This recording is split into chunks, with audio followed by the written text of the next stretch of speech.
¿Qué tal? Buenas tardes, amigos de Proyecto Grado Cero. Nos encontramos transmitiendo desde el Instituto de Investigaciones Jurídicas el día de hoy para el seminario sobre los derechos de los pueblos indígenas. Para ello nos encontramos en la mesa la doctora Rachel Sider.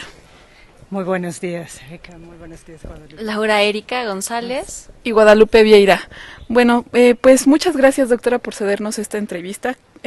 Queremos hablar acerca de la ponencia que acaba de dar hace unos momentos, acerca del pluralismo jurídico. ¿Podría explicarnos más acerca de este tema? Bueno, sí, muchas gracias. Ustedes saben que aquí en México el estudio del pluralismo jurídico es un campo muy importante tanto para la antropología jurídica como de forma creciente para el derecho. Lo básico del pluralismo jurídico es la idea de que existe varios distintos tipos de derecho en un solo campo social. O sea que no solo existe el derecho del Estado, que no hay una única fuente del derecho, sino que el mundo contemporáneo y el mundo precontemporáneo también está caracterizado por la multiplicidad de fuentes de derecho, de tipos de derecho. Para ponerles un ejemplo cotidiano, aquí en México la existencia de varios distintos tipos de derecho indígena. Dentro del derecho hegemónico, el derecho estatal. Lo que quería llamar la atención en la ponencia, bueno, básicamente dos cosas, ¿no? Uno, que la pluralidad de legalidades siempre implica la pluralidad de ilegalidades, ¿no? O sea, que nombrar algo como legal implica nombrar otra cosa como ilegal, ¿no? Nombrar a un cierto tipo de autodefensa como legal implica criminalizar otro tipo de organización, ¿no? El Estado es el poder que normalmente tiene, ¿no?, la facultad de nombrar qué es lo legal, qué es lo ilegal. Lo hemos visto en los últimos años con el creciente reconocimiento de los derechos de los pueblos indígenas, que no ha sido del todo, que ha sido muy parcial, pero ciertas cosas que antes eran criminalizados o no reconocidos como legales, ahora son incorporados como parte del derecho estatal. Eso por un lado, el punto de las legalidades y ilegalidades. Creo que es importante para los estudiantes de todo tipo, pero particularmente del derecho, porque pues sabemos el fetiche del derecho, sí. y hay una tendencia solo a estudiar legalidades, ¿no? Eso ya es un gran paso, reconocer que hay más que un tipo de legalidad. Pero el estudio de la legalidad siempre implica el estudio de la ilegalidad, ¿no? Y es en esos movimientos entre qué es considerado legal en un momento o ilegal en otro que podemos ver cómo opera el poder, la economía, los cambios en la sociedad. Por otra parte, otra cosa que estaba señalando en la ponencia, y eso sí en los estudios del pluralismo jurídico ha sido una tendencia creciente, es de ver el pluralismo jurídico a nivel global, es decir, la globalización del derecho, ¿no? Ya aún los positivistas más duros aceptan de que los más duros tal vez no, pero la mayoría de que hay otras fuentes del derecho, que no es necesariamente la Constitución, el derecho nacional, sino que NAFTA, por ejemplo, el Tratado de Libre Comercio con los Estados Unidos, una fuente de derecho, ¿no?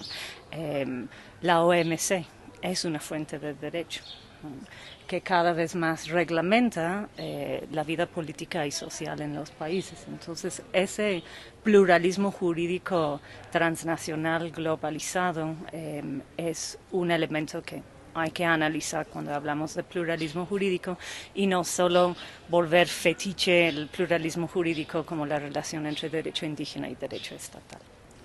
¿Cómo podemos agregar justamente estos derechos indígenas que, por ejemplo, aquí en México cuesta bastante trabajo aplicarlos? Si bien están en nuestra Constitución regulados, muchos se preguntan, y más estudiantes de Derecho, ¿cómo podemos llevar a esta relación entre aplicar la norma que válidamente y jurídicamente está actuando con las costumbres, con los usos que tienen nuestros pueblos indígenas? Bueno, ahí está el tema de la coordinación jurídica, ¿no? Pero es muy clara, la Constitución reconoce cierto ámbito de ejercicio autonómico de derecho de gobierno para los pueblos indígenas, igual como lo reconoce instrumentos internacionales como el Convenio 169 de la Organización Internacional del Trabajo, que por cierto México fue uno de los primeros países de América Latina en ratificar ese convenio, que a partir del 2011 con la reforma constitucional adquiere otro estatus, ¿no? Dicho eso, dicho que hay un principio constitucional de reconocimiento del derecho indígena, de las formas de gobierno y de las formas autonómicas y de los territorios indígenas, pues luego la pregunta que siempre plantean los abogados es, bueno, ¿cuáles son los límites de las jurisdicciones, ¿no? ¿Qué pasa cuando alguien tiene un conflicto en una jurisdicción? ¿Dónde va a apelar su caso? ¿Cómo va a apelar su caso? ¿Qué tipo de tribunal va a escuchar la apelación, etcétera, ¿no? Y eso pues ha habido distintos tipos de avances en otros países de América Latina, no en México, pero principalmente en los países andinos, donde están constitucionalizados en mayor o menor medida los derechos colectivos de los pueblos indígenas, y en algunos países sí hay leyes de coordinación, ¿no? Lo que en Bolivia se llama ley de deslinde, que especifica todas las cosas que a los abogados necesitan saber y les fascinan definir, que es pues sobre quién ejerce jurisdicción sobre quién o qué tipo de materias, etcétera, ¿no? Creo que eso es un punto secundario, ¿no? El punto principal es el reconocimiento del derecho autonómico, ¿no? El derecho de ser fuente de derecho de los pueblos indígenas, ¿no? No se trata de una incorporación del derecho indígena al derecho estatal, ¿no? Varios pueblos dirían que ni siquiera se trata del reconocimiento, ¿no? Porque ellos son previos al Estado y las formas de gobierno son previos al Estado republicano, pero ahí el punto central es el respeto para esas formas alternas de ser, ¿no? Que lógicamente no son blancos y negros, ¿no? No es que los mestizos tienen una forma de derecho y los indígenas tienen otro, ¿no? O sea, todas las formas de derecho en la práctica son híbridos, ¿no? Son cosas dinámicas, son cosas en constante evolución, cosa que vemos con el derecho constitucional mexicano, creo, en este momento. Así es. Bueno, y retomando lo que señaló en la ponencia en cuanto al aspecto de los estudios críticos, señaló también el aspecto del poder en el derecho. ¿Cómo es que el poder crea el derecho y cómo funciona el derecho dentro de este aspecto? ¿Cuál es la perspectiva, dentro de su opinión, para este tema? Bueno, ustedes saben que hay distintas escuelas en el análisis sociológico del derecho, ¿no? Que básicamente podríamos dividir en tres, ¿no? Hasta la posición clásica marxista de ver el derecho como una expresión de poder económico del capital, de la burguesía, y que efectivamente el derecho lo que hace es encarna esas relaciones desiguales, formas de explotación, etcétera. O sea que el derecho representa el poder dominante en la sociedad. Otra visión frente a los derechos, el derecho liberal, ¿no? La idea de que el derecho tiene una autonomía propia, etcétera. Una visión, si quiere, más optimista del derecho, pero efectivamente de no insistir en la constitución social del derecho, sino que de ver el derecho como algo aparte, encima muchas veces de la sociedad. Y luego hay una tercera vertiente, que es una vertiente muy latinoamericana, también es un punto intermedio, si quieren, decide tener una apreciación crítica del derecho, es decir, de ver cuál es la relación entre distintas formas de derecho y distintas configuraciones sociales, económicas, raciales, de género, etc. Pero que no toma una posición tan tajante como las visiones muy marxistas clásicas frente al derecho, decir, pues el derecho no sirve porque el derecho es un instrumento de opresión.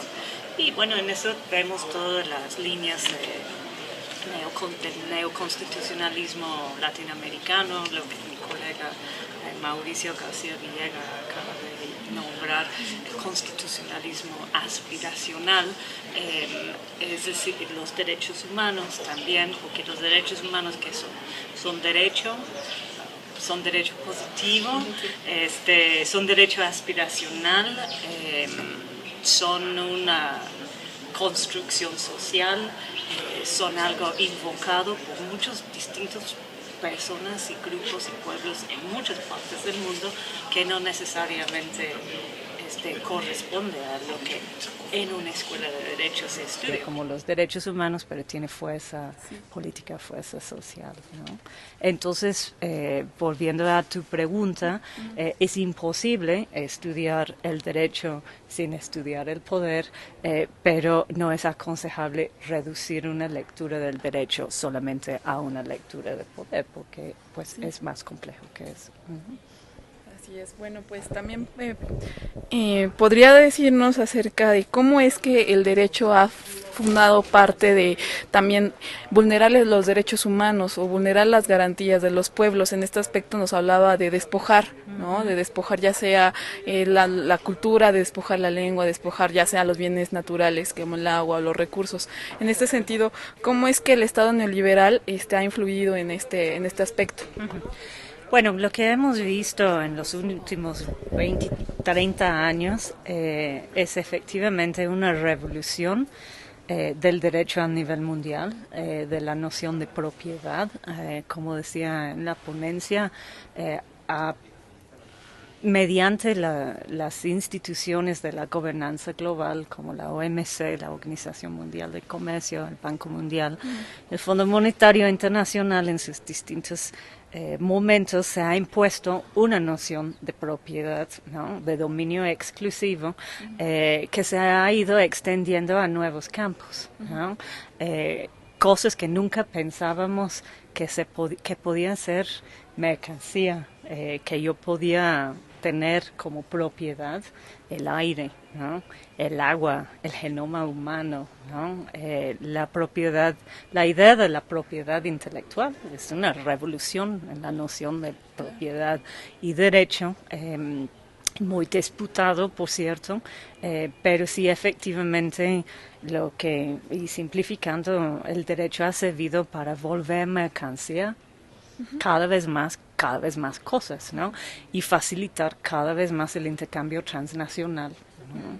Y la acumulación de estos bienes o estas cosas, ¿no? O estas cosas que ahora son definidas como mercancías, que en otras conceptualizaciones de derecho, ¿no?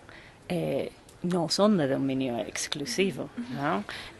Incluso la idea de beneficio público, ¿no? Para no ir a una visión muy radical sobre el uso de los bienes, pero que algo es un bien público, entonces tienes un dominio limitado, ¿no? De la posibilidad de privatizarlo y volverlo propiedad individual, cosa que pues México fue líder en toda América Latina con su legislación agraria, ¿no? Con la idea del ejido, cosa que fue desmantelada con la reforma del artículo 27.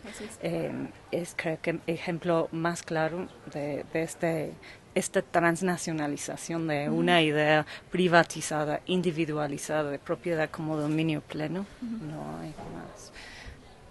Muchas gracias. Bueno, y también mencionaba que estos derechos que se fueron comercializados y que hasta en un momento dado ya todos pensamos que podríamos tener acceso a ellos, no como que son de dominio público, sino ya como acceso como mercancía. ¿Cuáles de ellos deberíamos de reconocer principalmente para este pluralismo cultural y para que sean reconocidos, o sea, que no deberían de serlo? Bueno, yo creo que hay que ver cuál va a ser el efecto de otorgar el derecho de dominio exclusivo sobre un bien, ¿no? Para la sociedad. Eso es lo que se supone que hacen los legisladores, ¿no? ¿Cuál ha sido el efecto en México, por ejemplo, del desmantelamiento no solo del derecho agrario, sino de todo el andamiaje de apoyo a la economía campesina? Ha sido de que una gran mayoría de familias mexicanas no se pueden sostener si no mandan sus hijos a los Estados Unidos para trabajar en las economías ilegales o llamados ilegales en las economías ilegalizados y tolerados a la vez, ¿no? Entonces, pues creo que una de las cosas que estamos discutiendo aquí es sobre bienes como el agua, ¿no? Y de hecho se ha hecho mucho trabajo aquí en la facultad sobre el derecho al agua. Está toda la discusión sobre los bienes de subsuelo, ¿no? Que es lo que está peleando muchos de los pueblos indígenas, que si bien tiene una limitada autonomía reconocida a su territorio, eso no impide de que alguien puede otorgar derechos a los recursos de subsuelo. Y obviamente la extracción de esos recursos tiene un impacto generalmente bastante nocivo en la vida de los pueblos que habitan esas tierras, ¿no? Entonces, pues creo que vuelvo a insistir, no se trata de enumerar, ¿no?, cosas que se puede o cosas que no pueden ser sujetas al derecho, sino que realmente de no fetichizar la propiedad como propiedad privada única, alienable, ¿no? Sino de pensar en qué tipo de sociedad queremos, ¿no? Y cuáles son las consecuencias de la privatización, ¿no? Las consecuencias en salud, por ejemplo, ¿no? O el debate aquí sobre la comida chatarra, ¿no? La libertad de las empresas privadas de vender cuánta comida, bueno, ni lo llamo comida, cuánta cosa nociva quieren a la juventud. ¿Quién va a tener que cargar con las consecuencias de salud de esa población? La sociedad, ¿no? Bueno, y por último, ¿cuál es la importancia de las luchas de los pueblos indígenas para reformar lo que se toma en cuenta como la disputa de lo ilegal a lo legal, en el aspecto de reestructurar las ideas de la propiedad, como usted lo mencionaba? ¿Cuál es la importancia de esa lucha indígena? Sí, yo creo que es muy importante, yo creo que esperamos mucho de los pueblos indígenas también, a veces son como el depositario de las esperanzas de todo el mundo para otro tipo de orden jurídico y político, y pues hay que también estar muy consciente de cuáles son los dilemas y las situaciones que enfrentan los pueblos indígenas hoy, que son cada vez más criminalizados, y por estos cambios que estamos mencionando tienen cada vez menos posibilidad de reproducción de su propia vida social. Pero bueno, no solo los pueblos indígenas, sino que pueblos en muchas partes del mundo tienen otras concepciones de uso, propiedad, usufructo, ¿no? Y pues yo creo que por eso la idea de las comunas es lo que se ha invocado precisamente en esta conferencia, haciendo referencia al proceso de transformación capitalista en Europa, cuando se desmantelan las comunas precisamente para imponer el capitalismo burgués, ¿no? En ese sentido, las distintas conceptualizaciones de cómo se usa, cuál es la relación del ser humano con la naturaleza, ¿no? Que es un punto fundamental para el derecho, ¿no? Fundamental para el derecho. Eso merece consideración de una pluralidad de perspectivas frente a esa cuestión, ¿no? No es solo una visión desde el derecho de cuál es la relación entre el ser humano y su entorno natural o su entorno productivo, igual que no era una sola visión de quién era un ciudadano, ¿no? O sea, podemos muy bien ver momentos históricos cuando solo los hombres que tenían propiedad eran ciudadanos y las mujeres no, y los negros no, y los pueblos indígenas no. En América Latina vemos que hasta 1979 en Perú a la gente analfabeta le da el voto, y en Suiza hasta 1971 a las mujeres, ¿no? Es decir, ¿no? Hay distintas conceptualizaciones de qué es ciudadanía que podemos ver como una noción hegemónica del derecho liberal burgués, si quieres, pero ha sido invocado y reclamado por distintos sectores para su inclusión. Igual los derechos humanos y igual creo que los debates sobre derecho y propiedad y libertad hoy día.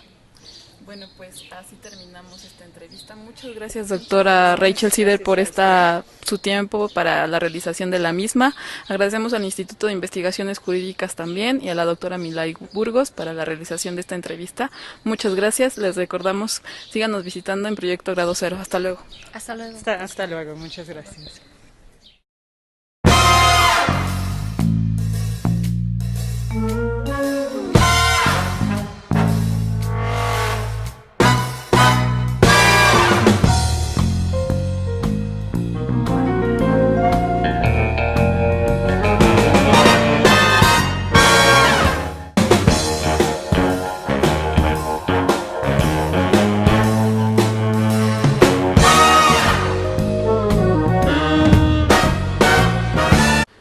¿Qué tal? Buenas tardes, amigos de Proyecto Grado Cero. Nos encontramos transmitiendo desde el Instituto de Investigaciones Jurídicas el día de hoy para el seminario sobre los derechos de los pueblos indígenas. Para ello nos encontramos en la mesa la doctora Rachel Sider. Muy buenos días, Erika. Muy buenos días, Guadalupe. Laura Erika González. Y Guadalupe Vieira. Bueno, pues muchas gracias, doctora, por cedernos.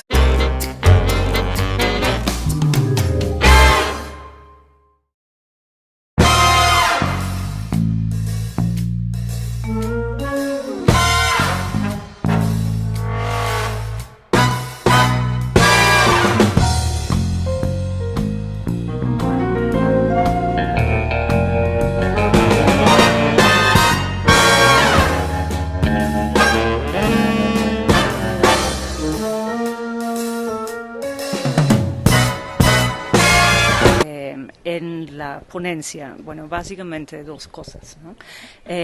Uno, que la pluralidad de legalidades siempre implica la pluralidad de ilegalidades, ¿no? O sea, que nombrar algo como legal implica nombrar otra cosa como ilegal, ¿no? Nombrar a un cierto tipo de autodefensa como legal implica criminalizar otro tipo de organización, ¿no? El Estado es el poder que normalmente tiene, solo existe el derecho del Estado, que no hay una única fuente del derecho, sino que el mundo contemporáneo y el mundo precontemporáneo también está caracterizado por la multiplicidad de fuentes de derecho, de tipos de derecho.